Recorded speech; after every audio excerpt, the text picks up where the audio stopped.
All right, here is the first patient.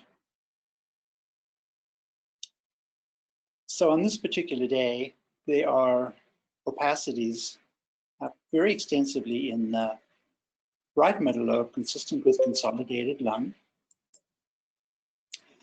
And I will tell you that I found out that the patient's presentation was not that of an acute febrile illness at that time, but certainly she had respiratory symptoms. I couldn't find out for sure whether it was a cough or shortness of breath, but I didn't see any indication, as I said, that it's an acute febrile illness. Here are some images from a CT done on the 4th, so some days had elapsed between those two exams. And right upper lobe opacity, consistent with consolidation, containing bronchi. Here, combination of mostly consolidative opacity, but some ground glass attenuating opacity in the anterior right middle lobe, and then also some in the anterior basal segment of the right lower lobe, and rather extensively there. So here the history is relevant, and you would really have to get the history to try and discern what this might be. So she is an oncology patient. She had a diagnosis of breast cancer, and she was enrolled in a clinical trial. It was a DCIS, I think, of whole breast radiation that was done in January.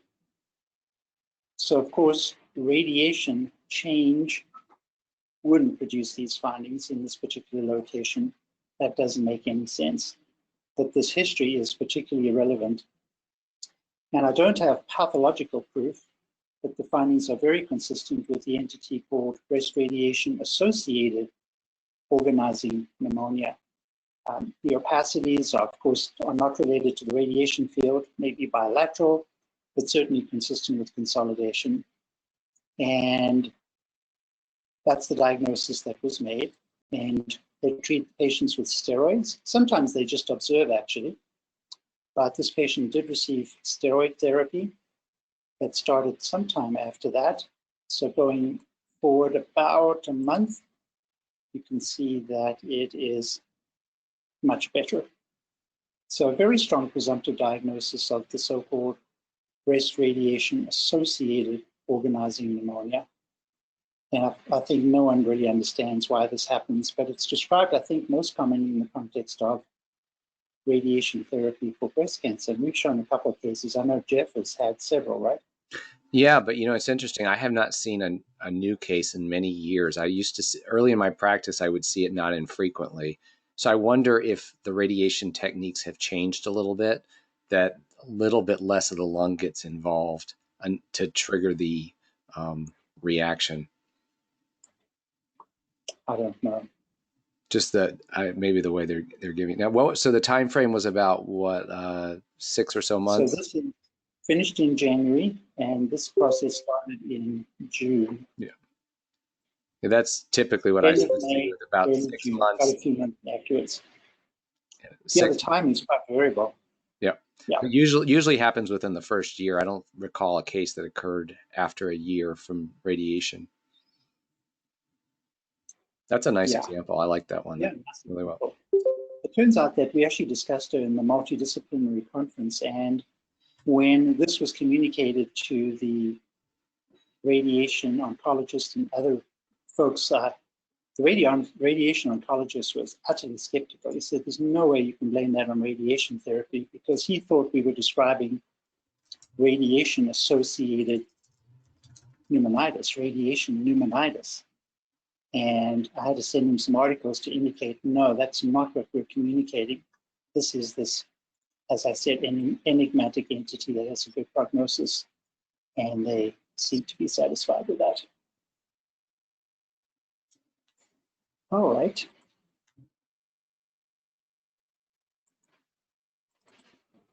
This is a really nice teaching case of scleroderma associated interstitial lung disease imaged over many years. So we go back to, let's see if I can rotate that around.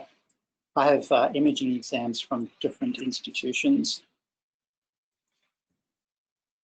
So go back to 2007, and she does carry a diagnosis of scleroderma for which she's been treated. And certainly the findings are consistent with that, particularly in the lower lung zones, where we see not just opacities, ground glass attenuating opacities in that distribution, but there are some foci of traction bronchiectasis, at least in the central portion of the right middle lobe and the lower lobe. But otherwise very consistent with that. And I saw during her course she had a lung biopsy along the way, but I was never able to find the report of that. So let's go forward in time. So that is 07. I won't show you all of these. Let's just bring up 09.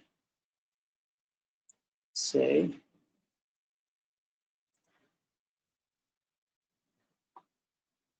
So in this period of time, we can see that there is some progression of the fibrosis in the lower lung zones, staples from the biopsy, and some slightly more ground glass attenuating opacity, but traction bronchiectasis within those regions. So that's 09. And I'll bring up alongside, say, 2012. These are not thin cuts, but you'll get the flavor. So now we see more fibrosis in the lower lung zones, pretty much the same appearance, except that right down here, we're getting a few slightly larger, discrete subpleural cystic spaces that are developing right there. So that's 2012. So let me go now to show you the big change over 2012 to 2020. So I'll bring up the thin cuts from the most recent exam. And let's just give that a moment to load up. And you will see that we have development of this. So the guys in Chicago have called this pattern, this evolution, the exuberant honeycombing sign. And when you see a fairly straight edge between the cystic lung and the adjacent lung or chest wall on coronal images, they call that the straight edge sign, which you kind of see over here. There's a really straight edge right across in this, at least in this dimension. So a really nice example of what they call exuberant honeycombing. And as I scroll through there, you can see that there are airways that are going through there that are not dilated. So this is not progressive traction bronchiectasis, but rather the evolution of very extensive cystic lung disease. And they suggest that this is very suggestive of connective tissue disease associated interstitial lung fibrosis in that context. And that's how I describe that.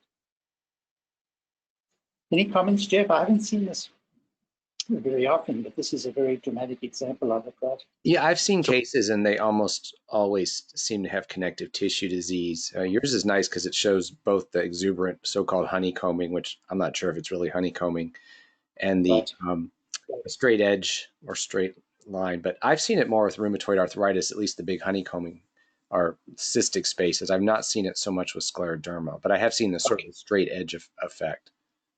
So yeah, I've seen it. Straight edge on lab view. Can you give us a sagittal? Sagittal, yeah. Let's see if I have one, but I can easily make one too. So I'll just bring that in there and give it a sag. Or try to.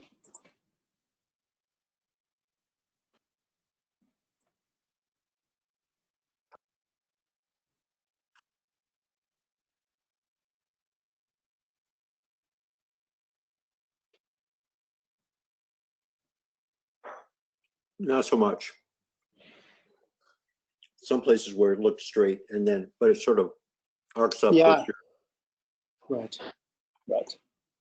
No, it's a nice straight edge. What I was going to say is that I've seen it. Yeah, seen it with scleroderma, but it may be cystic lung disease, but this is still associated with UIP on pathology. So these patients with this pattern of disease who undergo open lung biopsy still have usual interstitial pneumonia pattern. Yeah, they mentioned that. Yeah. So, you know, it may not be typical honeycombing like we expect, but it still corresponds to that pathologic entity. And the same with the rheumatoid cases. Okay.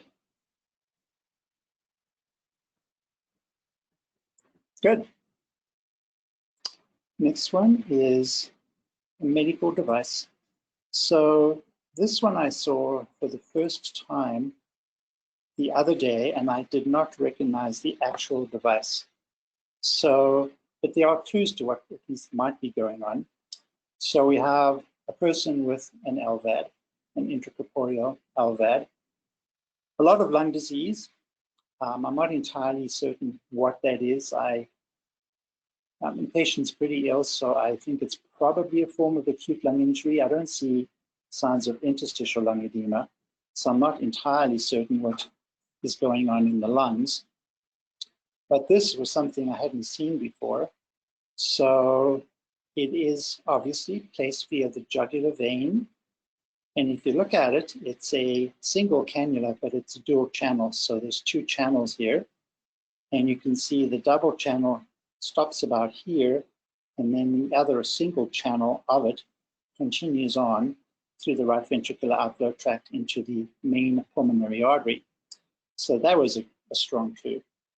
So this is a device. Let's see if I can actually, it's funny how that does this strange, where this gets so big. Sorry about that. So there are different ways to deal with a failing right ventricle, acute right ventricular failure, which sometimes happens in the context of a left ventricular assist device. This is really odd. Sorry about that. I'd like to make that smaller, but I don't know why it's doing that. Let me just try one more time to bring them in. Okay, it's a bit better.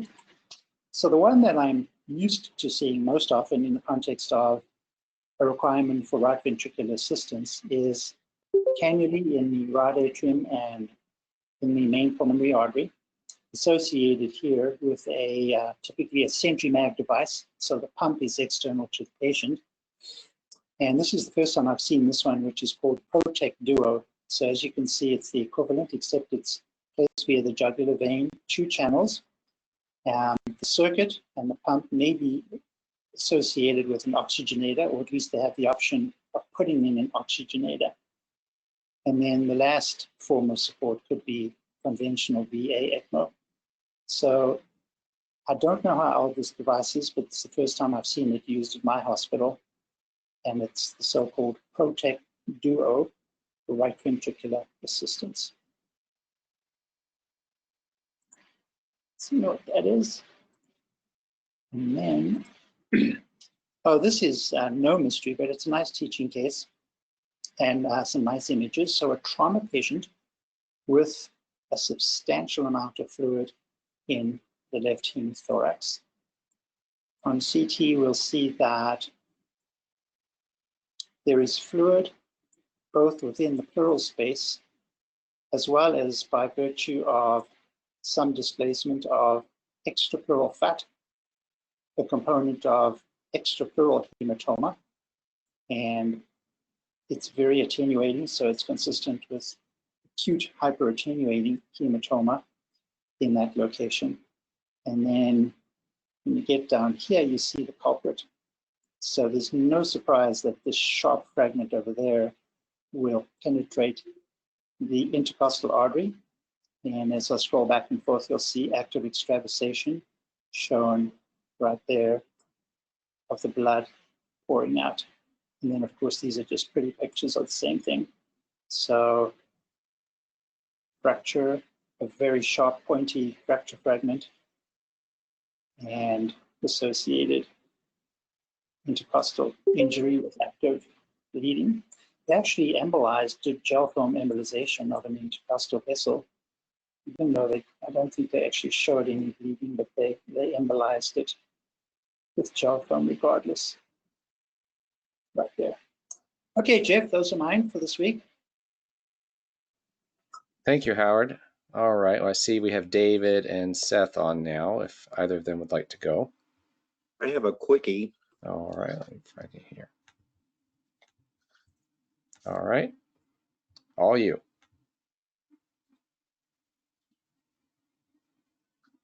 Okay, so I have this young woman here who has these fine, like wire-like things in the neck here. So around here, there's a lot of acupuncture. So that was my first assumption, that these were acupuncture needles up here. But it turns out there's a more sinister explanation. And let me show you from this neck CT here, or coronal view, that these devices are actually coarser than acupuncture needles, and they're more irregular. And these are actually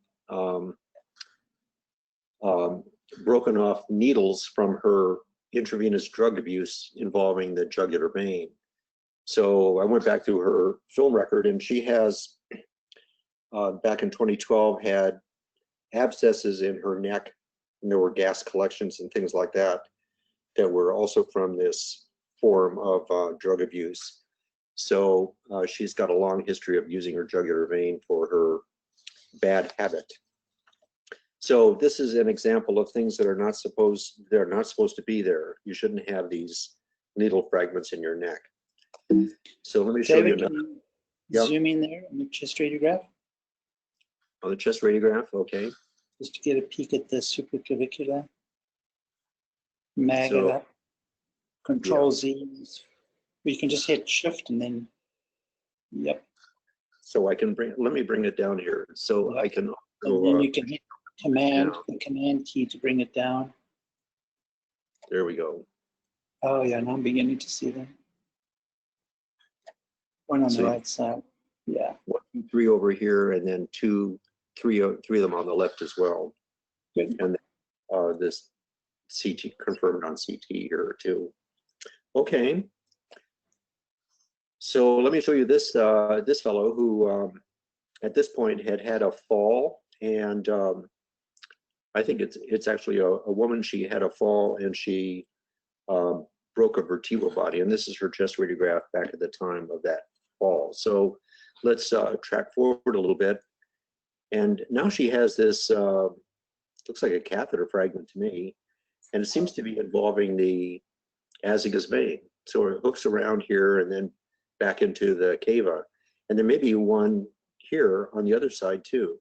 So sort of bizarre catheter-like opacity here. It's got this strange texture to it, so I should be able to magnify this up a little bit here, right? So M for mag, is that right, Howard?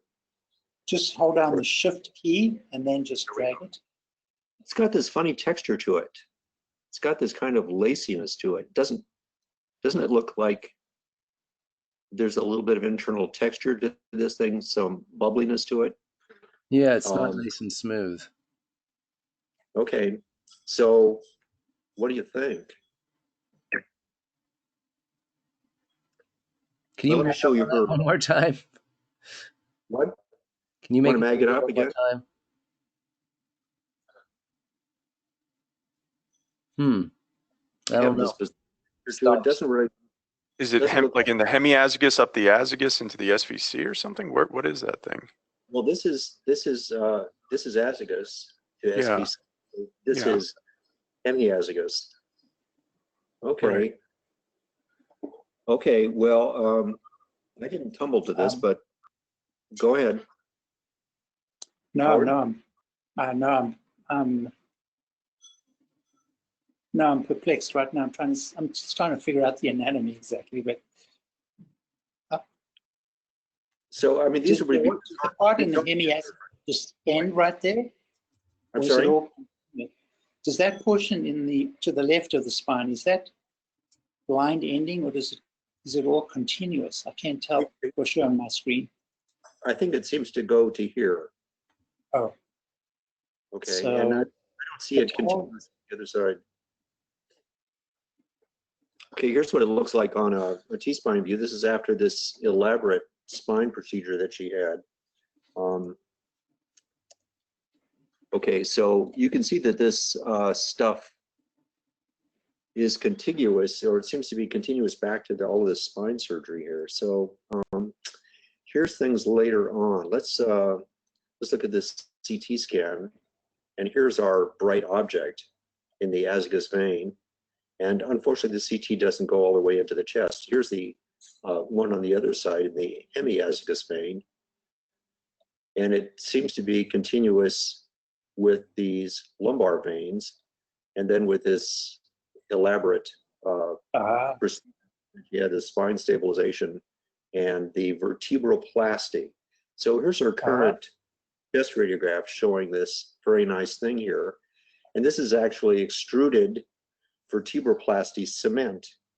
So the reason that looks like a catheter in a blood vessel is that it was formed in a catheter. So as they injected this stuff, it immediately went, before it hardened, went into the lumbar veins and then the azygous and hemiazygos veins, and that formed it, and it just continued. As they continued to press, it just advanced, but it was formed by its existence in that vein, and it has the shape of the vein, and then it hardened in this configuration like this. So the reason it's so smooth and so regular and so long is that it was just continuously formed in that vessel as they squirted that stuff into place, and then it was formed and extruded by that vessel. I've never seen something like this before. So as this was shown around the reading room, other radiologists said, "Oh yeah, they'd seen that," and so they sent me another example, which I haven't had time to load. Exactly the same thing: upper lumbar, lower thoracic vertebroplasty from trauma, and then a long extrusion of this cement looking like a catheter fragment, extended all the way into the chest, and I think into the heart on that other one. So I may be able to show you that other one later on. So I've never seen this before, but this is a bizarre pattern of extravasated contrast, where it's formed and has the shape of the vessel that it formed in. Okay, so another example of things that shouldn't be there. Cement a venogram. That's nice. Yeah, cement venography. Well, we've seen cases, interesting, because we've seen cases where you'll see emboli in the lungs, but not an entire column of cement like this. So that's fantastic. This other case does have elements that are out in the lung. So I'll try to load it. If you go on to somebody else, maybe I can get it in time. Okay. Show. Sounds okay. Good. All righty. Let's see. Seth? Yeah.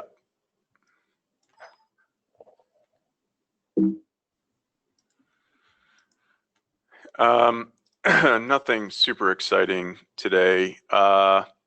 This is actually just the last case I read, where this patient coming in with newly diagnosed breast cancer, and you can partially see the mass in the left axillary breast region. And she does have presumably what are going to be unfortunately mets, a young girl in her 30s, a couple of these rounded pulmonary nodules scattered around. And this was read overnight by the resident, and then, that's probably metastatic disease. And then there was this mass here, which she also said was metastatic disease. But I think people can look at this and see that this is a very smoothly lobulated mass. It's posterior mediastinum. If you look at it on sagittal views, you can really see the kind of very smooth ovoid margins of this. It's a posterior mediastinal mass. It's, and it's really pathognomonic. They can get a biopsy if they want. But whenever you see a posterior mediastinal mass that looks like kind of a sausage or a very smooth ovoid lesion that extends over multiple z-axes in the vertebral bodies, this one, it's over 5 or 6. This is going to be a ganglion neuroma. without a doubt. The tumors of the peripheral nervous system, i.e. the schwannomas and neurofibromas, they can be a little bit elliptical, but are much more ovoid and don't extend over as many vertebral bodies. So, these are benign. They're usually found in younger people in their 20s, 30s, which this patient is. So, I told them to get, obviously they're concerned about Mets, even though it doesn't look like that, but I told them to get you can get a biopsy or even an MRI, I think has pretty classic imaging findings. Or you can, even get a PET and show that there's probably very low level uptake in this and confirm that the other stuff in the lung are pulmonary Mets. But yeah, just usually I like to make everything sync with one diagnosis, but it's not always possible. Yeah, that's good. Yeah, I agree with you on that one. It looks like a nice, you said ganglion neuroma, right? Yeah. Yeah, the multiple vertebral bodies. Yeah. So, there's a nice study done. It was one of these studies where, it's published in, I don't know, some smaller journal. And it was I think from Mayo, and they had like 60 cases of 30 of peripheral tumors, i.e. schwannomas and neurofibromas, and then 30 of ganglioneuromas and ganglioneuroblastoma, not the neuroblastomas because those happen in little kids. And they found that the only thing on imaging with both CT and MRI, the only thing that was different, statistically different, was the fact that the ganglioneuromas extend over, are much taller than they are wide. Like they gave a ratio, I don't remember if it was 2.5 to 1 or whatever, but that was the only difference in differentiating between the peripheral and the autonomic tumors. But yeah, I thought that was nice. I haven't seen one. I see maybe one a year. They're pretty uncommon. This is a cute case. I mean, this is just what it is. It's a cute case. We see tracheal bronchi, cardiac bronchi, every once in a while. Usually it's just a blind-ending pouch. This guy has a little lobe. I thought that was cute. A decent sized lobe associated with the cardiac bronchus. And yeah, not much else to say except it is what it is, and it's just a nice benign variant. Usually that bronchus gets pretty plugged up and infected and causes the lobe gets infected and the whole thing kind of scars down. But I thought that was a nice example of one that was still aerated. Yeah, I have several with little lobes, but that's, I think, the biggest little one I've seen. And yeah, and sometimes you can I'm sorry. Sometimes you'll see its own pulmonary artery and vein too. Oh, really? Yeah. Oh, I didn't know that. I'll have to look. It's a non-con study. Yeah, the only other one I've seen was from fellowship, and there was just a tiny, tiny little lobe there. I've not seen one this big. I thought that was nice. And let's see here. Oh, this is an unfortunate case, but just an interesting to watch in a bad way, the progression of this. So this is a very young patient with, I actually don't remember what the exact tumor was. I don't remember. I think it's some kind of odd sarcoma. And she has this tumor here, and you can see it. It's kind of narrowing the left superior pulmonary vein, but left inferior pulmonary vein is fine. And then comes in a few months later. These are from the outside, and you can see that now the left superior pulmonary vein is gone. The artery is still fine, narrowed a little bit, and the left inferior pulmonary vein is almost out, little bit left, pretty narrowed, and you're starting to get infarct in the venous infarct in the left upper lobe. And the left lower lobe has just got a malignant effusion of some atelectasis. It takes usually you got to knock out both pulmonary veins to get a venous infarct, but I guess the drainage here on the left was so bad because, I mean, it is pretty darn narrowed. And then she comes in a few weeks after that, and for literally, I think a week later, with just hemoptysis and worsening shortness of breath. And now you can see that both pulmonary veins are just completely toast. Left is gone, left superior, left inferior, which was a string before, is now gone. And now she's got just extensive. So the left upper infarct is getting maybe a little better, some septal thickening due to hemorrhage, but then now she's got massive infarct in the left inferior. And this lung now, she's been in the hospital, is just basically dying.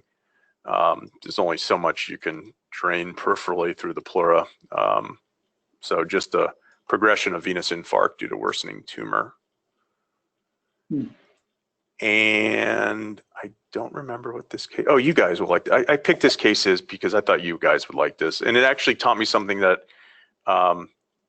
you guys will know and I didn't know. And so little nugget of a nodule there with a little bit, it looks little cavitation.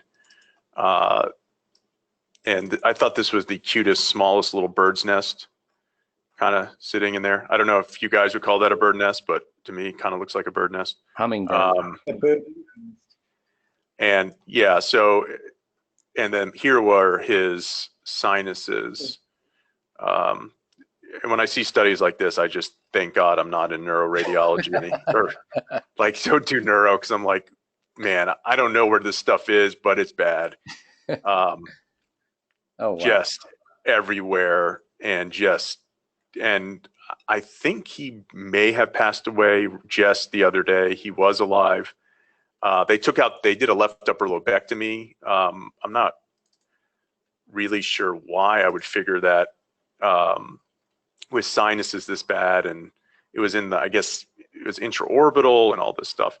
And then this is where I'm embarrassed to say, I didn't realize, because they kept calling it mucormycosis, but the organism was Rhizopus, and I always thought that if it was Rhizopus, it was Rhizopus, and if it was mucor, it was mucormycosis. But of course, then you look up, and that's mucormycosis is anything that's in I can't remember the name of the family, but the family starts with mucor. Mucoralis.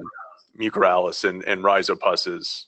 So I don't know if mucor is more common than Rhizopus, or if they're both equally as common, or if they have any difference in treatment or not. But yeah, they're all treated the same. And just for you, Seth, there's one called rhizomucor. Oh, really? So there's mucor, there's Rhizopus, there's mucor, there's rhizomucor, and then there's, I think, I think there's 5 in the family that cause human disease. But they effectively look exactly the same to us. Okay. Yeah, because I saw the report on the path, and it was called, they were saying Rhizopus, and then I was looking at the report, and they kept calling it mucor. I'm like, why are they calling it mucormycosis? It's Rhizopus.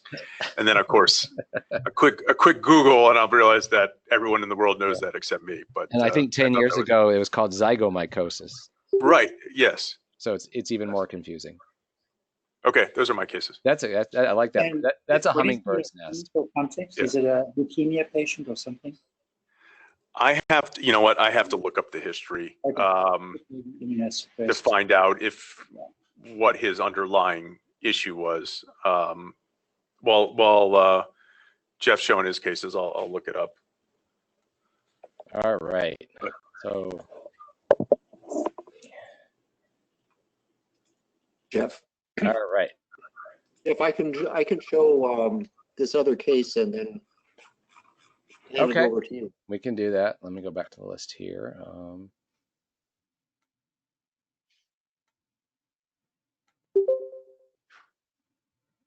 right, you should have control now, David.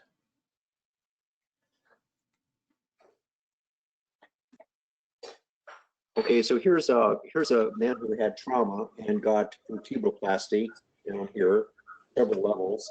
You can see this squished vertebral body here. He's got this long thread-like thing coming up into the chest in a paraspinal location. Here it is here.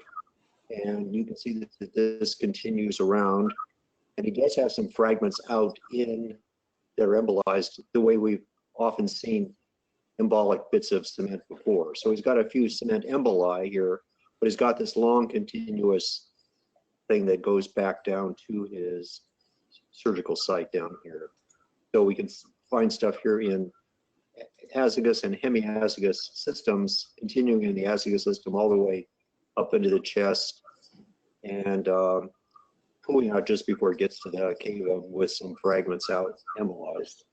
More conventional appearance of cement emboli here, but long cement extruded, venogram like the last case. Okay, so just wanted to make the point. So, David, in the last case, when I think back on that last case, in that last case, now that I think back on it, the The material went up the azygous, through the arch of the azygos into the superior vena cava. So the terminal portion was probably in the upper SVC, but the small caliber reflects the fact that it formed in a relatively small vein. Right. Yes, it formed and then acquired that shape Of the vein and the arch. Yeah. And then dangled into the upper SVC. Correct. Yep. Yeah. Okay, so I think the point's been made. This is not unique, but I'd never seen it before this week. All right, let's see here. So just real quick, this guy was healthy. He thought he was healthy until 2 weeks ago. Noticed swelling on his face. Went to some clinic. Was told he had diabetes, which he didn't know, and hypertension, and then got augmentin, developed a black Escher on his palate, which started becoming very nasty, and then went to a hospital and got diagnosed with mucor. So no real long-standing history, just, well, at least no big history, but had diabetes. All right. So just a couple of things to follow up here first, and I'll get into some new cases. So Seth, this is, I have for some reason I'm missing part of the scan, but I have the critical portion of it. So this is a cardiac bronchus with a little lobe right there, and you can see the bronchus going into it.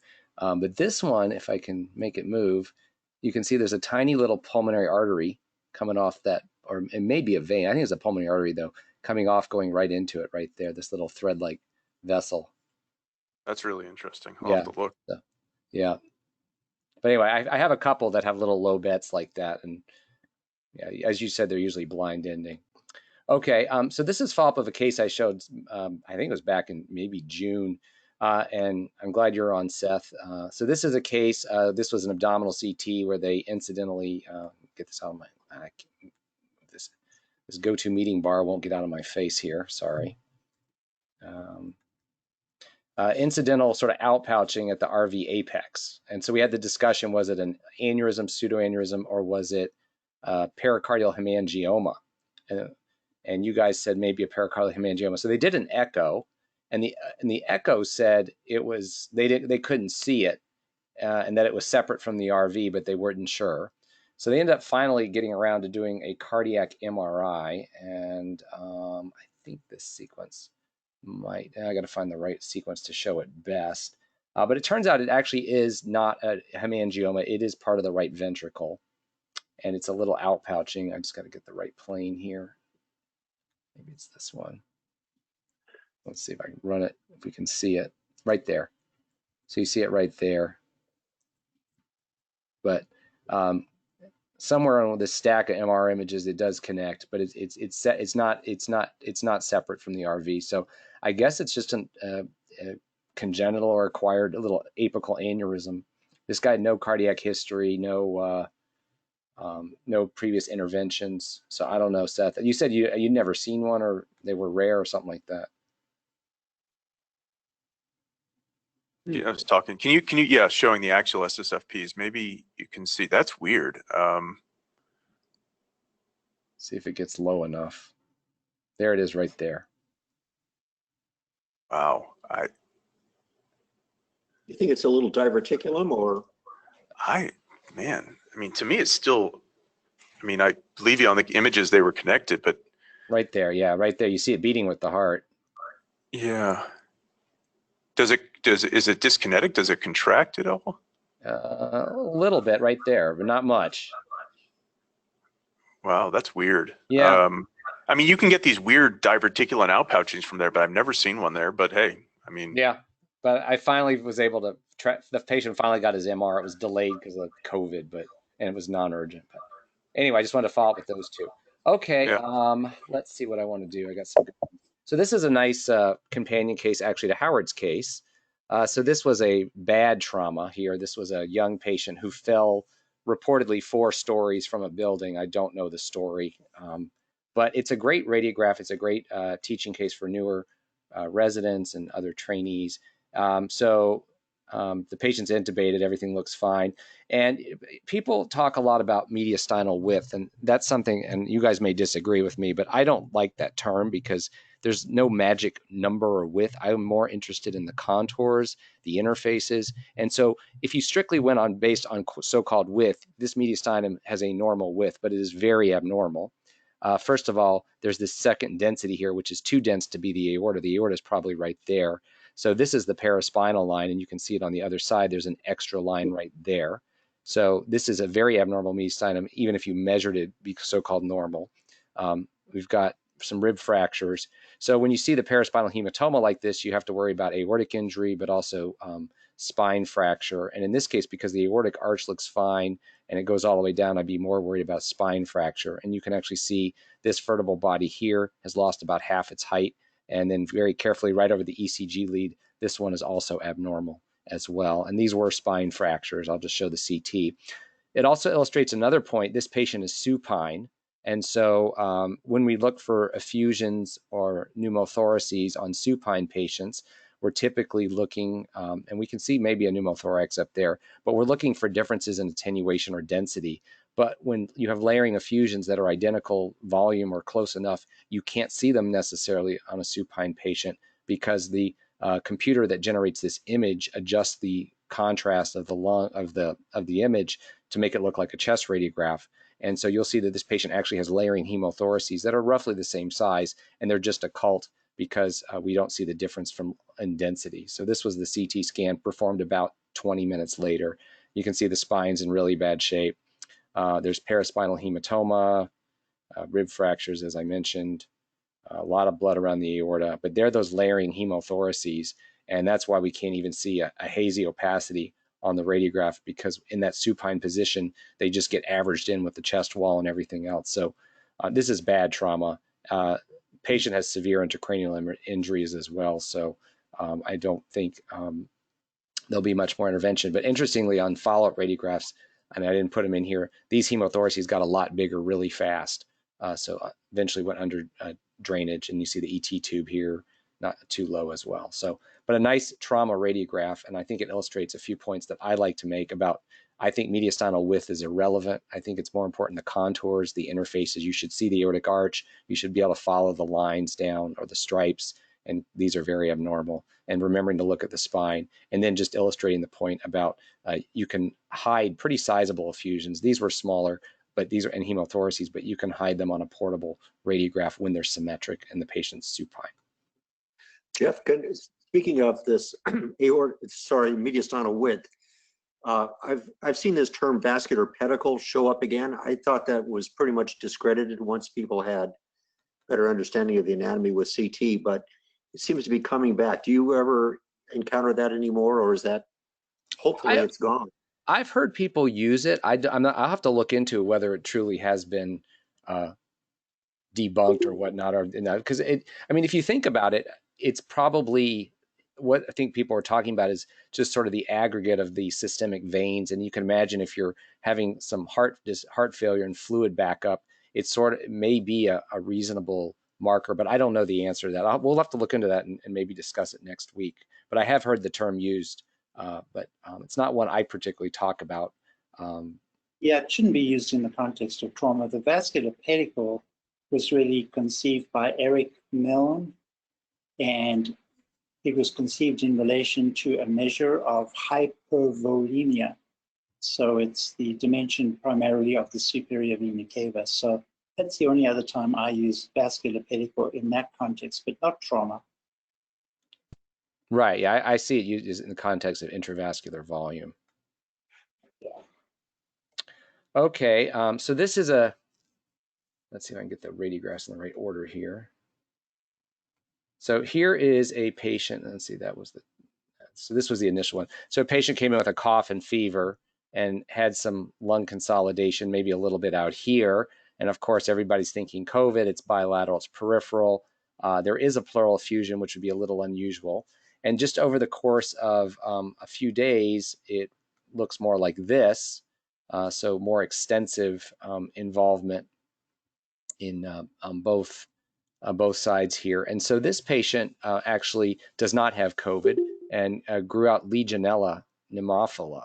And Legionella, I think, and David, you've made this point, I think, before, but Legionella often starts typically on one side, but progresses rather rapidly, in my experience, to almost always affect both lungs. And just it's yeah, it's one of the diffuse lung diseases, and so you consider, in conjunction with things like pneumocystis and viral infections. Right. And it's supposed to be the most common bacterial organism to present bilaterally. Okay. So if you have bilateral consolidation at presentation, that points you toward Legionella. Yeah, and the CT, I mean, you clearly, by the time they did the CT, which was in between the two radiographs, you can see there is bilateral disease, and you could easily pass this off as COVID. There are a couple things that did argue against that. If you were thinking you didn't know the COVID status, or even thinking viral, the presence of a pleural effusion like that would be atypical. And then for coronaviruses and influenza viruses, the smaller bronchiolocentric stuff, the tree and bud and whatnot, is not a typical finding unless the patient was also aspirating. So early on, this was a bigger deal because we didn't have such, a lot of places didn't have testing. Now, of course, we use imaging and not, I mean, we use the PCR and not imaging to make a diagnosis. But the questions always are, though, is what happens if you have images that are suggestive and the PCR is negative? Do you repeat it? Well, it depends on the clinical context. I would say I would at least think about something else going on. And yeah, this was Legionella and not associated with an outbreak. So I don't know where, community acquired. Another infection gone bad, and one of my favorite ones, as you know, and I show a lot of cases. So this patient, a younger patient, actually, I think she was in her 20s. Let me get these in the right order here. 15, 21. Yeah, so she presented like this already, transferred us pretty sick, diffuse lung disease, intubated. So an ARDS clinical picture. This was her CT scan. I thought I had an earlier radiograph, but I guess not. CT scan at this time, she has extensive consolidation and now has developed pleural effusion, but previously healthy. But you'll notice there's a lot of smaller nodules as well. So not a great look for viral stuff. And this ended up being blastomycosis. And it can cause, even in young healthy people, can cause disseminated disease. In her, it wasn't really disseminated, but it just caused an acute respiratory distress syndrome. Why she has the effusion, I don't know. That's not a typical finding unless she has a secondary bacterial infection, because this is quite a bit of lung consolidation there. But we see a fair amount of blasto, but it's only once or twice every so often that I see someone with full-blown ARDS from it, even if they get disseminated involvement. So it's, again, another cause of ARDS that's not COVID. Wow. Let's see. This is kind of an interesting case. So this is a 78-year-old who has pulmonary fibrosis, and I will show the original scan first. So this was about 5 years ago. And so was at that time was in the early 70s. And we see there is reticulation. A lot of it is peripheral. There is a little bit of patchy ground glass, but it's predominantly reticular and mostly basal predominant. But there's a little bit of central stuff, little ground glass, little reticulation. So not necessarily even a probable UIP pattern, but maybe, depends, a little bit of a judgment call here because it's predominantly subpleural basal predominant. So depending on your mood that day and whatnot, you might go with probable UIP. You might go indeterminate because of a little bit of central disease. But if you read the Fleischner and ATS documents, it just says predominant. So I think you could safely call this probable UIP. Right age, I don't remember the smoking status, and then eventually, and that was done elsewhere. So I don't know what I think the diagnosis was IPF at the time. This is the scan, the most recent scan that was done about 5 years later, and you can see it's progressed, but there's a lot more central disease, a lot more peribronchial fibrosis, and the lungs are a little bit heterogeneous. So I'd be less comfortable calling this probable UIP. I think at the bases in particular, there's too much central disease. So I might, and this is basal predominant, but so maybe sort of an atypical HP or something else, CTD that hasn't been defined yet. And so this patient actually has a history of familial fibrosis in her family. And so her workup revealed that she has the one of the TERT mutations, which is a telomerase mutation. I know Travis has shown us some cases, I think in twins or siblings with it that have different patterns. And the take home from this is with familial fibrosis, sometimes they have our classic patterns, UIP, NSIP like patterns, but sometimes I always think about it, especially when it doesn't really look like HP, but it doesn't look like UIP either. It's sort of basal predominant. There's some funny stuff, but this one, I think as it progressed, became less and less probable UIP-like and more in the indeterminate category. Now, histologically, I would bet it's probably going to be UIP, just a thought, but no way to know, and there's really no good reason to do a biopsy in her. She was ruled out for connective tissue disease and exposures. Jeff, I reviewed 35 cases of TERT mutation pulmonary fibrosis. The most common pattern was more of an NSIP thing. Often it was mid-lung predominant rather than directly lower lobe predominant. There were a lot of cases that did not have frank honeycombing.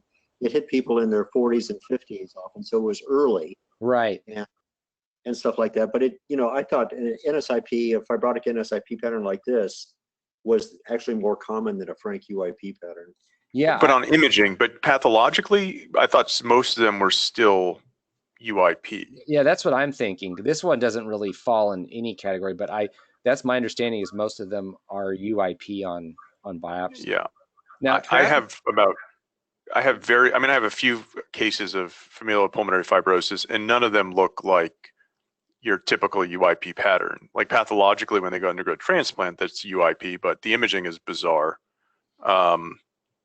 Yeah, like this case is just odd. It's just something off about it. Yeah, it just doesn't quite fit. So she's just on the older end, which is a little unusual, but it is. Yeah, that's very curious. Yeah, but the progression was kind of neat, so I kind of like that one. All right, last one. We'll do one more infection for fun. This is a 26-year-old female who presented feeling unwell.